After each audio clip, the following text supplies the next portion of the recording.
우리가 이 부동산 시장이라고 하는 거는 부동산은 어떤 경우가 있어도 경제라는 큰 틀 속에서 움직이는 것입니다. 부동산이 경제를 움직인다는 거 생각하시지 마시고 경제 속에서 부동산이 있는 것입니다. 그렇기 때문에 어떠한 경우가 있더라도 이 경제 자체가 무너지고 나면은 최악의 경우에는 나라가 부도가 나는 거죠. 우리가 IMF 겪어보셨죠. 그것처럼 경제가 무너지면은 부동산 가격은 다 파괴가 되는 것입니다. 그렇기 때문에 우리가 반드시 체크해야 될 거는 늘 경제를 체크를 하셔야 됩니다. 경제 현상을 꼭 확인을 하셔야 되고요. 그래서 경제에서 가장 우리가 핵심적으로 매번 듣는 것이 바로 이런 경기라는 것이죠. 경기가 하락이 된다. 경기가 다운이 된다는 것이죠. 경기가 하락이 되면은 결국에는 전반적으로 사람들이 불안을 느끼고 사회 경제 구조 자체가 제대로 돌아가지 않고 실업자는 늘어날 것이고 그렇게 되면은 전체적인 경제는 위축이 올 수밖에 없고 사람들은 불안해서 현금을 많이 보유하려고 하고 안전자산을 보유하려고 하겠죠. 금이나 또는 이런 그 달러 같이 그런 식으로 경제가 무너지게 되면서 우리는 다시 경기 부양 정책을 쓰게 됩니다. 이렇게 지금 우리 시점은 바로 이 시점에 와 있는 거죠. 같이 하락과 동시에 하락은 계속해서 하고 있고 거기에 우리는 부양 정책을 이제 드디어 쓰기 시작을 했다고도 볼 수 있죠. 사실은 이런 상황입니다. 그리고 나면 이런 경기 부양 정책이 어떤 효과를 내서 이 어떤 효과가 있을 거 아닙니다. 이 효과를 우리가 예측을 좀 해봐야 되겠죠. 예측을 한 다음에 부동산 시장의 전망은 어떻게 될 것인가 여기까지 우리가 쭉 한번 살펴보는 것이 오늘 1시간 동안 해야 될 그런 내용이 되겠습니다. 자, 경기 하락 시나리오예요. 경기가 그러면 왜 떨어지느냐? 경기가 떨어진다는 것은 이런 겁니다. 수요와 공급이죠. 수요와 공급이 일정하게 공급도 이루어지고 수요도 일정하게 이루어져서 안정적으로 시장이 쭉 연결돼서 시장 규모가 안정적으로 전 세계적으로도요 꾸준하게 잠재 성장률처럼 쭉 이렇게 성장해가는 그런 형태가 시장이 안정적인 형태다라고 볼 수 있는데 이것이 무너지는 거죠. 어떻게 무너지냐? 수요 측이 문제가 돼서 수요가 줄어들거나 수요가 완전히 확 줄거나 또는 공급 측의 문제가 돼서 그렇게 줄거나 이런 현상이 빚어지면은 경기가 무너지는 건데 그것이 심하면은 완전한 불황으로 연결되는 것이죠. 그 중에 첫 번째가 우리가 최근에 있어 온 것이 바로 이 무역전쟁입니다. 무역전쟁이라는 것은 이렇게 전 세계가 모든 나라들이 이렇게 각자 공산품을 또는 각자 상품을 생산을 해서 서로 주고받죠. 이렇게 상품들을 주고받으면서 이렇게 무역 질서가 형성되어 있습니다. 세계 경제 질서가. 그런데 미국이란 나라가 미국이 이제부터 너희 나라 물건은 우리나라에 들어올 때 관세 세금을 40% 내. 그러면 이 사람 못 들어오죠. 들어와 40% 세금 내고 나면 남는 게 없죠. 그러니까 생산은 충분히 잘 하고 있는데 판로를 막아버리는 거죠. 판로를 막아버리는 거예요. 그러니까 생산하면 뭐예요? 판매가 안 되는데. 그러니까 결국에는 공급 쪽의 측면, 얘는 공급의 감소가 오게 되는 것이죠. 공급이 원활하게 되지를 못하는 거예요. 공급이 원활하게 되지를 못하고 그 공급하는 회사는 당연히 물건이 그만큼 안 파니까 어려워지는 거고 거기에 있는 구조조정은 가야 되는 것이고 실업자는 늘어나는 것이고 그 늘어나는 실업자는 이제 실업자가 됐는데 수요를 제가 돈이 좀 있다고 해서 그걸 갖고 있어야지 쉽게 이렇게 물건을 사다거나 이런 거 소비로 연결이 되지가 않죠.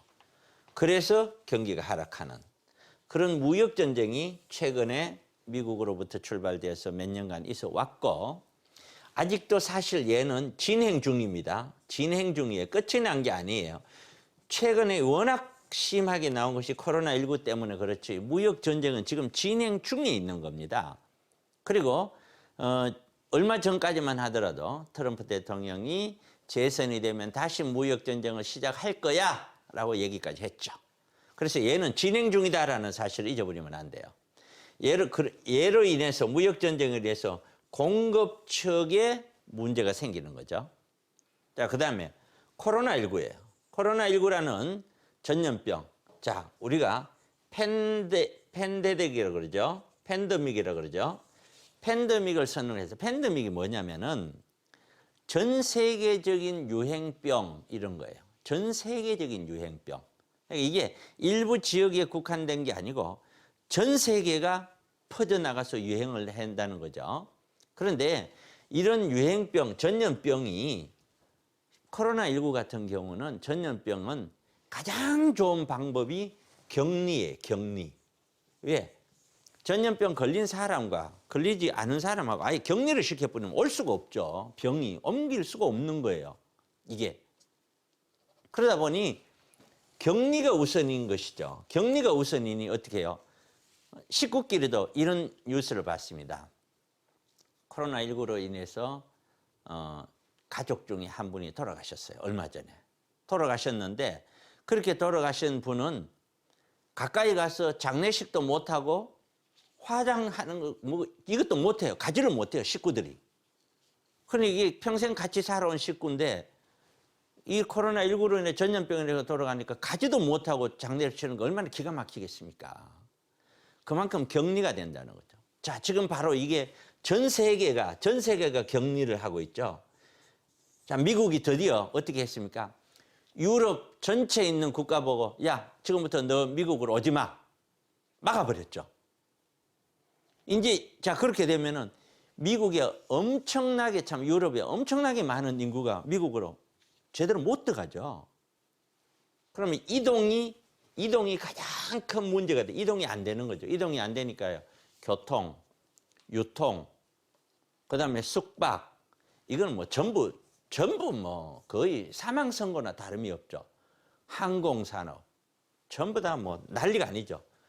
이런 이동이 안 되는데 내가 백화점에 가서 물건을 사고 싶은데 이마트에 가서 물건을 사고 싶은데 아니면 신세에 가서 동네 가고 싶을 때 조금만 간단하게만 사지 가지를 않죠. 소비가 일어나겠습니까? 안 일어나죠. 당연히 수요가 감소가 되겠죠. 수요가 우선 사지를 않죠. 살 수가 없죠. 이미 딱 스르스르 이렇게 격리가 되니까. 사식을 못하니까 어떻게 해요? 물건이 그만큼 안 팔릴 수밖에요. 물건이 안 팔리니 또다시 공급에 문제가 발생이 되죠. 공급이 많은 생산을 할 수가 없죠. 그러다 보면 또 공급 현장에 있는 사람들은 구조조정을 할 수밖에 없고 이렇게 되는 것이죠. 그래서 이런 무역전쟁과 코로나 이 두 가지가 가장 핵심적인 지금 현 상황인데 이것이 수요와 공급 모두를 건드린다는 거죠. 종전의 경기 하락은 거의 대다수가 지금까지는요. 수요 측의 감소로 인해서만 경기 하락이 왔었어요. 그렇기 때문에 거기에 대한 대책은 수요를 키워주면 돈을 풀어서 수요를 늘려주면 양적 완화를 해주면 경기가 살아나는 거예요. 그렇게 다 풀어온 거예요. 그런데 최근에는 공급 측의 문제가 되는 경기 하락을 우리가 최근에 처음으로 겪는 거예요. 이거는 우리가 겪어본 적이 거의 없는 사항이에요. 그래서 이 지점도 우리가 유심히 봐야 될 그런 내용이에요. 자, 이렇게 해서 경기가 하락이 되는 거죠. 자, 경기 하락을 대한 어떤 시그널이랄까요? 신호 같은 것이 있었어요.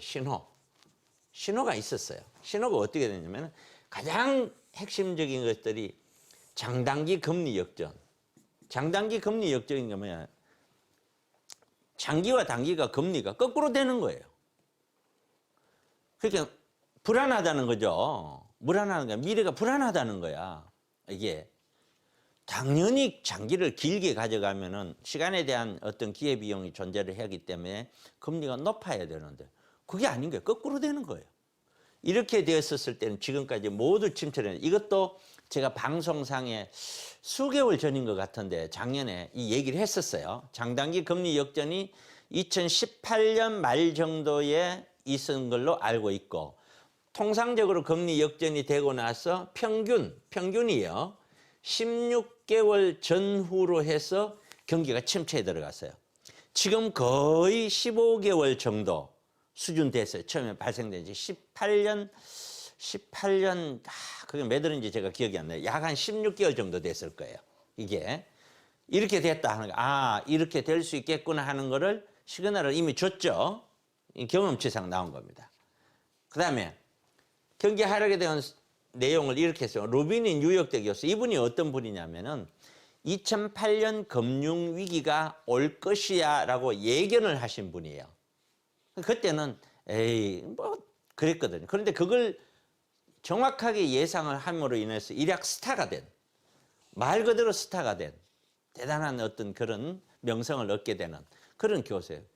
이분이 뭐라고 얘기했냐면은 원래 세계 주식 자산이 약 30~40%를 하락을 할 것이야 그랬습니다. 이미 지금 몇 프로 했어요? 거의 30% 가까이 했어요. 거의. 그런데 앞으로도 이게 끝이 아니죠. 더 내려간다는 거죠. 더 내려간다는 거예요. 그러면서 골드만삭스에서는 뭐라고 얘기했냐면은 원래 기업들 한 푼도 못 벌 것이라고 얘기했습니다. 순이익이 성장률이 제로를 할 거다 얘기했습니다. 자, 이 정도로 어려울 거라고 얘기를 계속 해온 거예요. 이런 상황에서.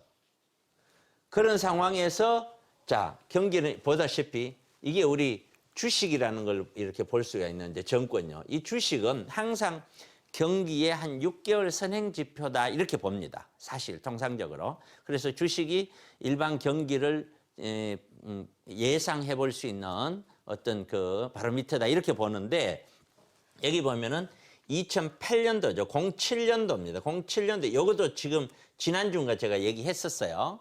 07년도에 세계의 경제 지표가 흔들리기 시작을 하다가 08년도에 가서 이렇게 금융위기를 맞이하면서 주식이 확 떨어집니다. 정권이 완전히 뭐 말 그대로 그냥 수직 절벽으로 떨어지죠. 그랬다가 모든 부양책을 씁니다. 왜 이때는 수요의 문제였어요. 수요. 그래서 수요를 부양시키는 건 돈 풀어갖고 완화시켜주면 되거든요. 그래서 무지무지하게 돈이 풀리면서 경기가 조금씩 살아나기 시작을 했는데 지금 주식을 볼까요? 어때요? 여기가 약 2,600이었습니다. 2,600. 오늘 보니까 아까도 보니까 1,700인가요? 이까지 가까이 갔더라고요. 그럼 지금 몇 퍼센트 떨어진 거예요? 한 30% 넘게 떨어졌죠. 그런데 예상치는 주식 전문가들 중에 일부 예상치는 1,500선 이 아래로까지 떨어질 수 있을 것이다. 거의 떨어질 것이다 라고 얘기를 하는 사람들이 꽤 많아요. 이게 저는 주식 전문가는 아니에요. 그렇지만 부동산을 하기 위해서도 경제라는 것을 기본적으로 알고 있어야 돼요. 그러면 아직 멀었다는 거죠. 또 주춤주춤 다음 주 하다가 다시 한번 또 내려가겠죠. 문제는 이게 반등이 되려면 코로나 사태가 잠잠해져야 되는데 지금 현재 세계적인 코로나 사태는 이제 시작이에요. 우리나라만 이렇죠. 이제 시작이라고 보셔야 돼요. 그러니까 백신이 완전히 나오려면 1년이라는 시간이 걸리는 거고 그러니까 몇 개월 동안 우리가 고통을 겪어야 될 때는 아무도 모르는 거예요. 그래서 굉장히 조심스럽다는 거고 자 그렇게 보는 것이고 그래서 경기가 하락되는 수요의 원인 수요가 원인이 됐었을 때 공급이 원인이 됐었을 때 그럴 때는 공급이 인위적으로 줄거나 수요가 인위적으로 줄어서 전체적인 경제 규모를 확 줄여버리는 거죠. 그렇게 인해서 침체가 되는 것이죠. 그 대표적인 것이 이게 수요 원인 같은 경우는 이제 방금 얘기했듯이 코로나 같은 경우는 수요 원인이 될 수 있고 여기에 무역 전쟁 같은 경우는 공급 원인이 될 수가 있겠죠. 이런 것을 우리는 무역 전쟁도 우리가 나올 줄 알았나요? 몰랐죠. 코로나 누가 예상은 했겠어요. 알 수가 없는 거죠. 이렇게 알 수 없는 요인들로 인하여 경기 침체를 가져오고 투자자들에게 손실을 가져오는 투자의 결과치를 좋게 안 만들어버리는 나쁘게 만드는 그런 요소들을 우리는 위험 중에서 체계적인 위험이다라고 얘기하고 이런 체계적인 위험은 결코 어느 누구도 피할 수 없는 위험이에요. 노력한다고 되는 게 아니에요. 이거는 그냥 세월 지나면서 실패할 사람 실패하고 망할 사람 망하고 이렇게 가는 방법밖에 없는 거예요. 갑자기 전쟁이 일어났다. 체계적인 위험이에요. 이게. 그래서 상당 부분의 이 글로벌 경제는 체계적인 위험에 의해서 어느 누구도 예상하지 못했던 그런 체계적인 위험에 의해서 경기가 꺾이는 것이에요. 그럼 마찬가지로 부동산 시장은요. 머지않아서 충격이 당연히 오겠죠. 네, 이렇게 보는 것입니다.